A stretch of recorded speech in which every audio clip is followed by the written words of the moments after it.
कल हमने स्प्रिंग से रिलेटेड जो फॉर्मूला है टाइम पीरियड ऑफ ऑसिलेशन को पढ़ा था. What was that formula for time period of spring या time period of oscillation? T is equal to 2 pi into under root of m by k. याद है ना?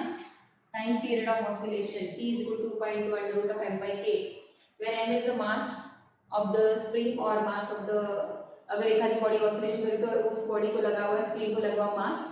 K stand for spring constant and T stand for time period. Okay, तो आज हम springs के कुछ combination सीखने जा रहे हैं, जहाँ पर कॉम्बिनेशंस ऑफ स्प्रिंग्स की इफेक्टिव स्प्रिंग कांस्टेंट. आपको पता है स्प्रिंग कांस्टेंट क्या है? पता है ना? स्प्रिंग कांस्टेंट का फॉर्मूला था F is equal to kx, where x is the displacement and k is the spring constant, या इसको फोर्स कांस्टेंट भी कहते हैं, और F is the restoring force. Minus sign इसलिए नहीं दिया क्योंकि माइनस साइन ये सिर्फ F और x में डायरेक्शन बताने का काम करता है. मुझे सिर्फ मैग्नीट्यूड चाहिए तो वहाँ पे माइनस साइन लिखने की जरूरत नहीं है. F is the restoring force, K is spring constant and x is the displacement यानी कि एक्सटेंशन. कि अगर एक आधा ये रिजिड सपोर्ट है ऐसा ऐसा और यहाँ पर एक स्प्रिंग लगा हुआ, इधर एक आप उसको वेट लगा रहे हो, तो वेट लगाओगे तो वो स्ट्रेच होगा ना, स्ट्रेच होगा यानी एक्सटेंड होगा. तो जिस अमाउंट से वो एक्सटेंड होता है उसको डिस्प्लेसमेंट बोलते हैं. तो आप इसको x बोलो. आपकी टेक्स्ट बुक में इसको ये फॉर्मूले बताने के लिए x को उन्होंने e बोला है, e, where e stands for extension यानी कि displacement. E stands for extension यानी कि डिस्प्लेसमेंट, जिसको अपन ने x बोला तो वो e बोलते हैं स्प्रिंग्स के कॉम्बिनेशन के फॉर्मूले बनाने के लिए. ठीक है, तो अभी यहाँ पर हम कॉम्बिनेशन ऑफ स्प्रिंग देखेंगे. तो आपको डायग्राम देखते ही समझ में आना चाहिए कि whether the springs are connected in series और whether they are connected in parallel. तो ये जो यहाँ पे दो डायग्राम मैंने बनाया हुआ फिगर 1 और फिगर 2, दोनों फिगर में जो आपकी कॉम्बिनेशन है वो सीरीज कॉम्बिनेशन है. सीरीज कॉम्बिनेशन कैसे पहचानना? ये देखो यहाँ पे एक सपोर्ट है, इसके बाद एक इसको एक स्प्रिंग लगा और स्प्रिंग के दूसरे एंड को दूसरा स्प्रिंग लगा और स्प्रिंग के उस दूसरे स्प्रिंग के आखिरी वाले एंड पे वेट लगा हुआ. वैसे यही डायग्राम ऐसी है. ये डायग्राम वर्टिकल बनाई हुई है और ये डायग्राम हॉरिजॉन्टल बनाई है, बाकी डायग्राम तो सेम ही है. तो इसको बोलते हैं सीरीज कॉम्बिनेशन. और पैरेलल कॉम्बिनेशन कैसे पहचानना? ये कॉमन सपोर्ट है, दोनों स्प्रिंग को सपोर्ट अगर कॉमन होगा और मास भी सेम लगा हुआ है. देखो ये सपोर्ट है कॉमन, एक यहाँ पर एक स्प्रिंग है ऐसा और यहाँ पर एक दूसरा स्प्रिंग है ऐसा, और दोनों को एक कॉमन सपोर्ट लगा हुआ है. ये जो कॉम्बिनेशन है इसको बोलते हैं पैरेलल कॉम्बिनेशन और इसको बोलते हैं सीरीज. फिर एक और डायग्राम ऐसे बना देती हूँ. एक और डायग्राम देखो, इसको ये है पैरेलल कॉम्बिनेशन. एक और डायग्राम बना देखो, यहाँ पे एक सपोर्ट है, यहाँ पर एक सपोर्ट है, यहाँ से एक स्प्रिंग जा रहा है ऐसा, इसको बीच में लोड लगा हुआ है, mg लगा हुआ है, और यहाँ पे एक स्प्रिंग का दूसरा एंड ऐसे स्प्रिंग. तो ये डायग्राम देखने में अलग लगती है, हालांकि ये सेम ही डायग्राम है. इसको भी पैरेलल कॉम्बिनेशन बोलते हैं. पैरेलल डायग्राम देख के आपको समझ में आना चाहिए. देखो ये common support, you know the support is common to both the springs, then is parallel combination. कि यहाँ पर दोनों स्प्रिंग को लगा हुआ मास एक ही है और दोनों स्प्रिंग के सपोर्ट कॉमन सपोर्ट को लगे. तो यहाँ पर देखने के बाद आपको लगता है कि इसका सपोर्ट अलग है उसका सपोर्ट अलग, ऐसा लगता है, लेकिन ये दोनों को अटैच करा जो फोर्स है वो तो दोनों को सेम ही जा रहा है ना. That is force is equally distributed both the springs. तो ये कॉम्बिनेशन को पैरेलल बोलते हैं. सीरीज की डायग्राम देखो कैसी है. एक सपोर्ट है, स्प्रिंग का एक एंड सपोर्ट का लगेगा, स्प्रिंग का दूसरा एंड दूसरे स्प्रिंग को लगेगा और स्प्रिंग का आखिरी का एंड मास को. ये डायग्राम हॉरिजॉन्टल है, वर्टिकल. डायग्राम में डिफरेंस समझ में आ गया कि डायग्राम देख के पहचान सकते हैं कि ये सीरीज है, कि ये सीरीज है, ये भी सीरीज है. ठीक है, ये पैरेलल है और ये भी पैरेलल है. देखो ये पैरेलल कॉम्बिनेशन है. देखो यहाँ पर ये सपोर्ट इधर से स्प्रिंग को जा रहा है, उधर से भी स्प्रिंग को जा रहा है, और यहाँ पे भी ये सपोर्ट इधर से स्प्रिंग को जा रहा है, इधर से, लेकिन यहाँ पर एक सपोर्ट स्प्रिंग के इस एंड को लगा है और इसका दोनों का ये. तो ये यहाँ पर जो स्प्रिंग हमने यूज किए हुए हैं वो मासलेस स्प्रिंग है. मासलेस यानी प्रैक्टिकली मासलेस नहीं हो सकते, लेकिन नेग्लिजिबल मास वाले. तो इन स्प्रिंग के मास को हम लोग इग्नोर करने वाले हैं. नेग्लिजिबल, हल्के, बिल्कुल लाइट वेटेड, लाइट मास वाले स्प्रिंग, इसलिए इसको मासलेस स्प्रिंग बोला. तो this combination is series and this combination is parallel. तो आज हम निकालने जा रहे हैं effective spring constant in series combination and effective spring constant in parallel combination. So पहले मैं सीरीज के आपको डेरिवेशन बता देती हूँ, बाद में पैरेलल भी करेंगे. तो these are the two springs, the number of springs are connected. The number of springs are connected one after the another in the form of chain. Then this combination is called as a series combination. So suppose this is the spring having the spring constant as K1. This is the spring having the spring constant as K1 and this is the another spring having the spring constant as K2. And the force which is applied, इसके ऊपर force अलग लग रहा है, इसके ऊपर force अलग लग रहा है, तो force F1 is K1 into E1 और इसके ऊपर लगने वाला जो फोर्स सेकेंड वाला इसको मैं बोलूँगी F2 is K2 into E2, right. हालांकि आप बोल रहे हैं कि मैडम फोर्स अलग अलग लग रहा है, जैसे अगर हम इन दोनों के मासेस को कंसिडर करें तो, लेकिन यहाँ पर मैं दोनों के मासेस के, दोनों स्प्रिंग के मासेस को नेग्लिजिबल कर रही हूँ, इसीलिए हम उन स्प्रिंग के मासेस को अगर नेग्लेक्ट कर डाले तो फिर ये फोर्स दोनों को सेम लग रहा है। देखो मैं क्या बोल रही हूँ, ध्यान से सुनना। अगर इन स्प्रिंग के मासेस को आप कंसिडर करते हो तो दोनों के ऊपर ये हॉरिजॉन्टल से ज्यादा वर्टिकल वाले डायग्राम को देखो, आपको क्लियर हो जाएगा। ये मास है mg, इस स्प्रिंग को ना इसको भी सहन करना पड़ता है और इसको भी सहन करना पड़ता है, लेकिन ये वाले स्प्रिंग को सिर्फ इसी को सहन करना पड़ता है। तो दोनों के ऊपर एग्जर्ट होने वाले फोर्सेस अलग अलग होंगी अगर मैं दोनों स्प्रिंग के मासेस कंसिडर करूँ तो। लेकिन अगर मैं दोनों स्प्रिंग के मासेस को नेग्लिजिबल कर दूं ना, तो जितना लोड इसको सहन करना है उतना ही फोर्स उतना ही लोड इसको सहन करना है। फिर उस केस में मैं बोलूंगी F1 और F2 क्या है, सेम। आ रहा है समझ में। लेकिन दोनों स्प्रिंग के स्प्रिंग कांस्टेंट के अलग अलग थे, इसलिए दोनों के अंदर होने वाला एक्सटेंशन भी अलग अलग था। आप बोलेंगे ये कैसे मैडम, एक आधा स्प्रिंग कड़क है, बहुत ज्यादा स्टिफ है, तो उसके अंदर एक्सटेंशन यानी इलोंगेशन कम आएगा, और एक आधा स्प्रिंग अगर फ्लेक्सिबल तो उतना ही लोड लगाने के बाद उसके अंदर आने वाला एक्सटेंशन अलग आएगा।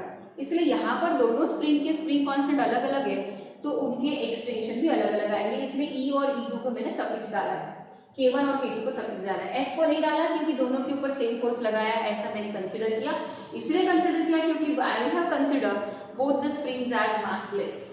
अगर उनके मास को कंसिडर करना है तो आपके फोर्सेस सेम आएंगे, नहीं अलग अलग आएंगे। और फोर्सेस उनके मासेस को निग्लेक्ट करना है तो ही आप सेम फोर्स लगाओगे, यानी सेम फोर्स कंसिडर होगा। ओके, अब एक्सटेंशन इसमें जो आया है वो E1 और उसमें आया E2, तो टोटल एक्सटेंशन जो आएगा उसको बोलेंगे E is equal to E1 plus E2। Total extension जो आएगा मैं बोलूंगी, देखो इसके अंदर एक्सटेंशन आया E1, उसके अंदर एक्सटेंशन आया E2, तो टोटल एक्सटेंशन आया E equal to E1 plus E2। तब E1 की देखो दिस F इज K1E, तो E1 is equal to F upon K1 and from this we can calculate E2 is equal to ये F upon what, K2. Is that clear? Any difficulty? Any difficulty? F is K1 E1 and F is K2 E2, तो E1 is F upon K1 and E2 is F upon K2। मैंने F पर suffix क्यों नहीं डाला, क्योंकि मैंने consider किया है कि दोनों स्प्रिंग के ऊपर सेम स्ट्रेचिंग फोर्स लग रहा है। ओके, तो E is equal to E1 plus E2। अब E1 की वैल्यू हमने निकाली F अपॉन K1 और E2 की वैल्यू निकाली F अपॉन K2 और ये हो गया E। तो अब F को कॉमन ले लो, F को कॉमन ले लिया 1 upon K1 plus 1 upon K2। अब अज्यूम करते हैं कि जो दोनों स्प्रिंग के मिला के जो टोटल एक्सटेंशन आया है वो E, उसको इन टर्म्स ऑफ अगर स्प्रिंग कांस्टेंट मैंने कंसिडर करना है तो मैं कैसे लिखूंगी। तो यहाँ पर दोनों का मिला के टोटल एक्सटेंशन E आया है, तो मैं बोलूंगी और स्ट्रेचिंग फोर्स लग रहा है F यानी mgF, तो F is equal to K into E बोलते हो ना, तो total elasticity is E and total spring constant में इफेक्टिव स्प्रिंग कांस्टेंट इसको Ks बोलते हैं, that is effective spring constant in series combination, इसको बोलते हैं Ks। तो F is equal to Ks into E, तो E is equal to F upon Ks, तो E के बदले यहाँ पे डाल दो F अपॉन Ks। आया समझ में, ये F गेट कैंसिल। फिर से एक बार बता रही हूँ, ध्यान से सुनना। यहाँ पर दो स्प्रिंग एक के बाद एक लगे हुए, दोनों स्प्रिंग का मैंने मास नेग्लिजिबल कंसिडर किया है और इसीलिए जो फोर्स दोनों के ऊपर लग रहा है वो एक समान है, स्ट्रेचिंग फोर्स सेम। ओके, अब पहले स्प्रिंग के लिए मैंने फोर्स कांस्टेंट लिखा F is equal to K1 E1 और दूसरे के लिए K2 E2। इस E को सफिक्स डाला है अलग अलग क्योंकि दोनों के अंदर होने वाला इलोंगेशन अलग अलग है। क्यों दोनों के अंदर होने वाला इलोंगेशन अलग अलग है, क्योंकि दोनों स्प्रिंग के स्प्रिंग कांस्टेंट अलग अलग है, कोई स्टिफर है, कोई कड़क है, तो कोई फ्लेक्सिबल है, इसीलिए। और दोनों के ऊपर सेम फोर्स लगा इसलिए फोर्स को मैंने सफिक्स नहीं डाला। इस हिसाब से दोनों का मिला के जो टोटल इलोंगेशन हुआ है वो कितना हुआ है, एक्सटेंशन वो हुआ है E which is E1 plus E2। तो F E is equal to E1 plus E2, but E1 is what F upon K1 and E2 is what F upon K2। इसको दोनों को उठा के यहाँ पे डाल दिया। अब ये E जो है वो total extension, the total extension को in terms of stretching force में मैंने कैसे लिखा कि दोनों को मिला के जो टोटल स्ट्रेचिंग फोर्स लग रहा है वो F है और दोनों का मिला के जो टोटल इफेक्टिव कंबाइन दोनों का मिला के जो इफेक्टिव स्प्रिंग कांस्टेंट है वो Ks है। दोनों का मिला के इफेक्टिव स्प्रिंग कांस्टेंट है वो Ks है। तो F is Ks into E, E is F upon Ks। तो ई को मैंने F अपॉन Ks लगाया। दोनों टाइप स्ट्रेचिंग को तो सेम ही था, तो F cancel. So 1 upon Ks is equal to 1 upon K1 plus 1 upon K2। ऐसे दो स्प्रिंग है तो दो लगाए, लेकिन ऐसे नंबर ऑफ स्प्रिंग होंगे तो आप लिखोगे 1 upon Ks is equal to 1 upon K1 plus 1 upon K2 and so on like that. आपको ये फॉर्मूला देख के कुछ याद आ रहा होगा। आपने 11वीं में जो resistances in series and parallel combination पढ़ा था ना, resistances in series and parallel combination पढ़ा था ना, वैसे लिखने में आपको याद है resistances in parallel combination. Number of resistance are connected in parallel combination, the effective resistance in parallel combination 1 upon Rp is equal to 1 upon R1 plus 1 upon R2 so on like that. तो जो parallel का formula था ना वो इसका series का आया ध्यान में। जो रेजिस्टेंसेस इन पैरेलल का फॉर्मूला था वैसा ही इसका formula effective spring constant in series का है। आप उल्टा याद रखो, ठीक है। वैसे ही अभी springs when the springs number of springs are connected in parallel combination, अब पैरेलल का बनाते हैं। ये हो गया सीरीज का, याद रहेगा। अगर दो स्प्रिंग एक दूसरे के साथ सीरीज कॉम्बिनेशन में है तो आपका स्प्रिंग कांस्टेंट पता है क्या आएगा? Ks is equal to K1 K2 upon K1 plus K2। If the two springs are there which are connected in series combination, then effective spring constant in series combination is given by Ks equal to K1 K2 upon K1 plus K2।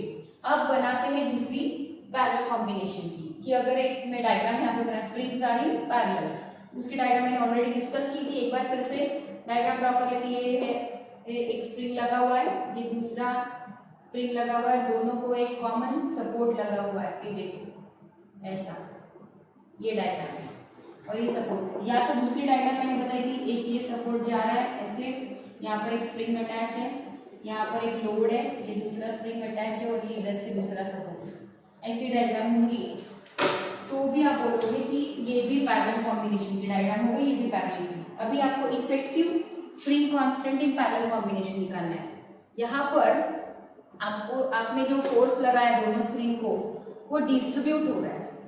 Series combination में same force लग रहा था, parallel combination में force distribute हो रहा है। Parallel combination में जो फोर्स है वो डिस्ट्रीब्यूट हो रहा है, तो इसीलिए पैरेलल कॉम्बिनेशन में आपके जो फोर्सेस है वो अलग अलग आएंगे। तो F1 is equal to K1E। इसके हालांकि दोनों यहाँ पर फोर्सेस अनइक्वल डिस्ट्रीब्यूट हो रहा है। जो स्टीफर है उसको कम फोर्स यानी आपका जो टोटल फोर्स लगाया था वो डिस्ट्रीब्यूट होगा, तो उसमें का टोटल फोर्स F में से F1 फोर्स इसको जा रहा है, F2 इसको जा रहा है। और अज्यूम करते हैं कि दोनों में इलॉन्गेशन सेम हो रहा है, तो F1 is K1E and F2 is equal to K2E। So total force F is equal to F1 plus F2। F1 is K1E and F2 is K2E, like that, K1E plus K2E, and assume to be कि total force is equal to total spring constant in parallel combination multiplied by extension E। तो E को common ले लो, E को common ले लिया, it will be K1 plus K2 and this KP into E। तो E get cancelled, we got KP, effective spring constant in parallel combination KP is simply K1 plus K2। यानी अगर number of spring ऐसे identical spring लगे हुए तो K plus के n times के, और अनआइडेंटिकल होंगे तो K1 plus K2 plus K3 so on like up to Kn। If number of unidentical springs are there which are connected in parallel combination, so you can have K1 plus K2 up to Kn like that in parallel। तो आपका effective spring constant in parallel combination का जो formula है वो जो resistance in series का था ना वैसा आपको क्रॉस में याद रखना है। जो रेजिस्टेंस इन सीरीज का फॉर्मूला है वो यहाँ पर effective spring constant in parallel का है, और जो रेजिस्टेंस इन पैरेलल का फॉर्मूला था वो यहाँ पर effective spring constant in series का है। याद आ गया? 1/Ks is equal to 1/K1 plus 1/K2 up to so on like that. And अगर पैरेलल में होगा तो Kp is equal to K1 plus K2 so on like that. And suppose ये सारे स्प्रिंग आइडेंटिकल है, तो इसका स्प्रिंग कांस्टेंट इसका स्प्रिंग कांस्टेंट अलग अलग नहीं है, all the springs are identical, तो आपको लिखना पड़ेगा फिर K प्लस K ऐसा n टाइम्स, यानी वो हो जाएगा n टाइम्स K, राइट, हो जाएगा Kp is equal to n times K if all the springs are identical. और अगर सीरीज में लगे हैं आइडेंटिकल स्प्रिंग्स, सीरीज में लगे आइडेंटिकल स्प्रिंग, तो आपका फॉर्मूला आएगा 1/Ks, 1/K plus 1/K so on like that n times. It is n times 1 upon k, n times 1 upon k यानी n upon k is 1 upon ks, तो ks is equal to k by n, ये आएगा series के लिए। तो अब आएगा जब number of spring which are connected in series combination and they have identical spring constant, उनका स्प्रिंग कांस्टेंट सबका सेम है, number of springs are there, they are connected in series combination, all the springs are identical, सभी spring के spring constant same, तो आपको फिर ks is k by n होगा। लेकिन अगर उनके स्प्रिंग कांस्टेंट सेम नहीं है तो फिर आपको 1 upon k, 1 upon k1 plus 1 upon k2 ऐसा लिखना पड़ेगा। आया क्या समझ में? और यहाँ पे भी नंबर ऑफ स्प्रिंग्स अगर आइडेंटिकल नहीं है तो आपको k1 plus k2 plus kn लिखना पड़ेगा अगर वो पैरेलल में लगे हुए थे, और आइडेंटिकल है k plus k n times k, ठीक है। तो आपको ये जैसे आपने करंट इलेक्ट्रिसिटी में किया था, याद है आपको, effective resistance in series combination RS is equal to R by n, sorry RS is equal to n times R and RP is R by n। यहाँ पे उल्टा है, KP is n times k and KS is k by n, उल्टा है, याद रखना, उनका जो है resistance in series and parallel से इसका उल्टा है। क्लियर हो गया? टेक्स्ट बुक का सहारा लो, एक बार अच्छे से पढ़ो और एक बार लिख के देखो डेरिवेशन, फिर अगर आपको दिक्कत है तो आप प्लीज कमेंट में डाल दीजिए कि मुझे यहाँ पर ये टॉपिक में दिक्कत आ रही है। ओके, ठीक है, बाय।